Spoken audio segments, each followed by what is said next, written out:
Të shpëtosh për 1 metër. Një mas prej 400 metër kub gurë është shkëputur nga mali dhe ka rrëshqitur përmes fushës dhe ka ndaluar 1 metër përpara shtëpisë së Herbert Trebo.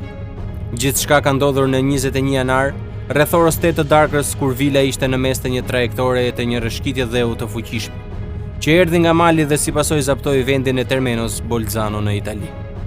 Në qoftë se shtëpia ku banonte familja Trebo kursye nga rrëshqitja e fuqishme e dheut, gurët kanë shkatëruar disa hektar tokë, mjete pune dhe makina të parkuara në një pjesë të fermës. Miliona euro dëme për familjen Trebo, që do e ketë pothuajse të pamundur të kthehej të jetojë dhe të punojë në shtëpinë e mëparshme. Një gur i madh i rrezikshëm në fakt ra mbrapa rrëshqitjes së dheut, prandaj mali mbetet akoma i rrezikshëm për banorët përreth.